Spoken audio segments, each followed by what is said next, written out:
फूलों का एक बहुत बड़ा बगीचा होता है। इस बगीचे में रंग बिरंगी फूल खिल रहे हैं। इस बगीचे में आसपास के सारे लोग अपना मन बहलाने के लिए आते रहते हैं। इस बगीचे में हनुमान जी का बहुत खूबसूरत मंदिर बनाया गया है। कहा जाता है कि इस मंदिर में हनुमान जी उसी का मनोकामना पूरी करता है जो श्री राम जी के सच्चे भक्त है। एक बार एक औरत उस बगीचे में आती है और हनुमान जी के सामने वाली कुर्सी पर बैठ जाती है। उन्हें पता ही नहीं होता कि उसके पीछे हनुमान जी का मंदिर है, क्योंकि ये औरत इस गांव की है ही नहीं। ये औरत बहुत परेशान होती है क्योंकि इसका 8 साल का बच्चा कहीं खो गया है। अपने बच्चे को ढूंढते ढूंढते इधर आ गई होती है। वह बहुत परेशान हो जाती है और रोने लगती है, लेकिन इस वक्त उसके आसपास कोई नहीं होता क्योंकि अभी शाम के 7:30 बज रहे हैं। सब लोग घर जा चुके हैं। ये औरत जोर जोर से रोने लगती है, लेकिन इसकी आवाज सुनने वाला आसपास कोई नहीं होता। वह रोते रोते बोलती, हे प्रभु श्री राम, मुझे मेरे बच्चे से मिला दीजिए, अब और बर्दाश्त नहीं कर सकती। इतना कहने के बाद वो पीछे घूम जाती है। तभी उसे हनुमान जी की मूर्ति पर उसकी नजर पड़ती है। तभी वो मन ही मन कहने लगती, मैं तो प्रभु श्री राम जी की भक्त हूँ, हनुमान जी से मांग के मुझे क्या मिलेगा। इतना कहने के बाद वो वहां से जाने लगती है और हनुमान जी से कुछ भी नहीं मांगती। जय श्री राम कहते कहते वो वहां से चली जाती है। ये औरत रोते रोते घर को वापस आती है और दरवाजा खोलती है। जब ये औरत अपने पलंग पर देखती है तो उसकी आंख फटी की फटी रह जाती है, क्योंकि उस पलंग पर चादर ओढ़कर कोई सोया होता है। ये औरत उस पलंग के पास जाती है और उसके चादर को धीरे धीरे से खींचकर देखती है।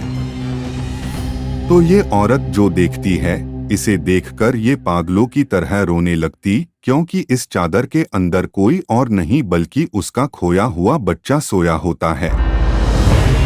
ये औरत के आंसू रुकने का नाम ही ले रहे थे। वह जोर जोर से हंसने लगती है, उसी वक्त जोर जोर से रोने भी लगती है। अभी इस वक्त ये रो रही है या हंस रही है, ये तो ये औरत ही जानती है। वह अपने बच्चे के सिर पर हाथ फेरते हुए उसके सिर को चूमती है। तभी उसका बच्चा जाग जाता है। ये बच्चा जैसे ही जागता वैसे ही उसकी नजर उसके माँ के आंखों पर पड़ता है।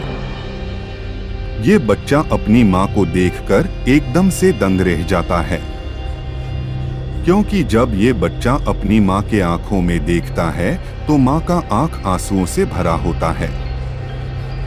उसका पूरा चेहरा आंसुओं से भींगा होता है और अपनी साड़ी का एक आंचल हाथ से पकड़कर अपने मुंह में दबाकर रो रही होती है। ये देखकर बच्चा अपनी माँ का आंसू पोंछने लगता है।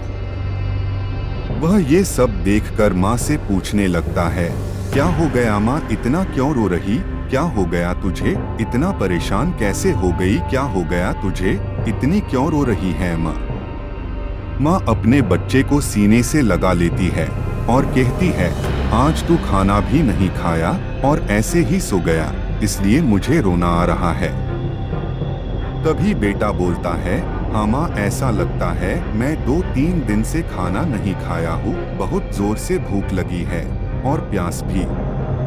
तभी माँ फटाक से जाती है और भर गिलास पानी लेके आती है और अपने बच्चे को अपने हाथों से पानी पिलाती है।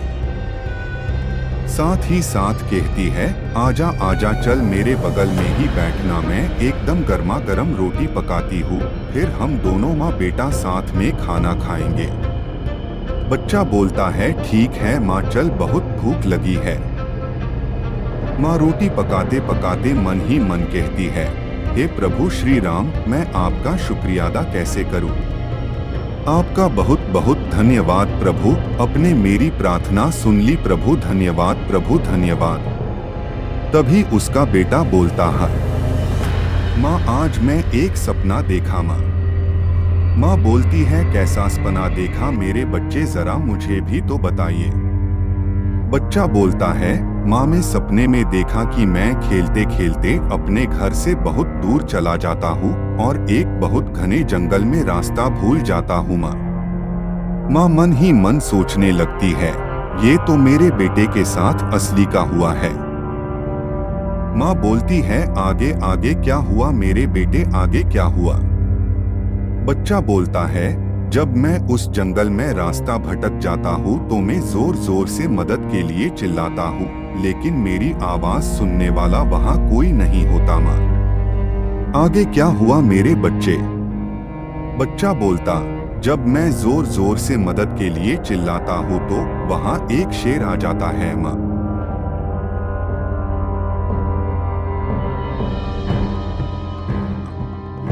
माँ बहुत घबरा जाती है और मन जी मन सोचने लगती है, ये तो उस भयानक जंगल की बात कर रहा है जो एक बार उस जंगल में चला गया वो वापस कभी नहीं आता। हे प्रभु श्री राम, कोटि कोटि प्रणाम, बहुत बहुत शुक्रिया आपका प्रभु। फिर आगे क्या हुआ बेटा? बच्चा बोलता, शेर को देखकर मैं बहुत डर गया माँ। शेर दहाड़ते हुए मेरी तरफ आया और मेरे पर अपने नोखिले पंजे से प्रहार कर दिया माँ।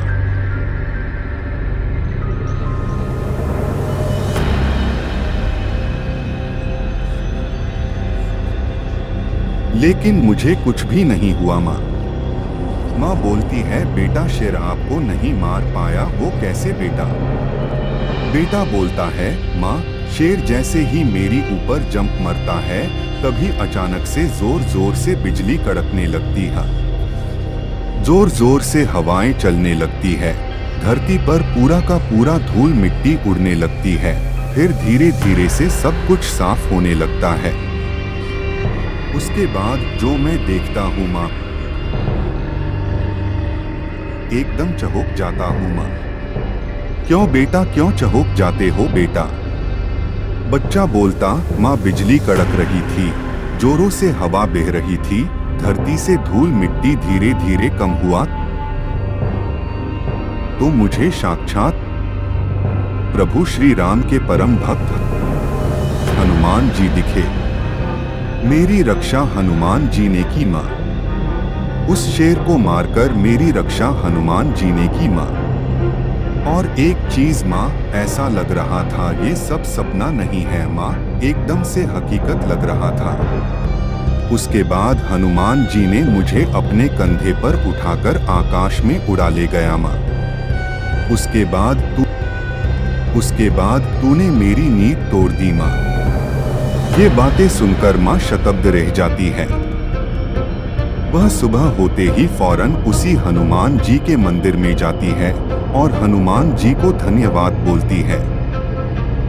माता बोलती है, आपका बहुत बहुत शुक्रिया प्रभु हनुमान जी, बहुत बहुत शुक्रिया। मुझे पता चल गया है आप प्रभु श्री राम जी के लिए कुछ भी कर सकते हैं।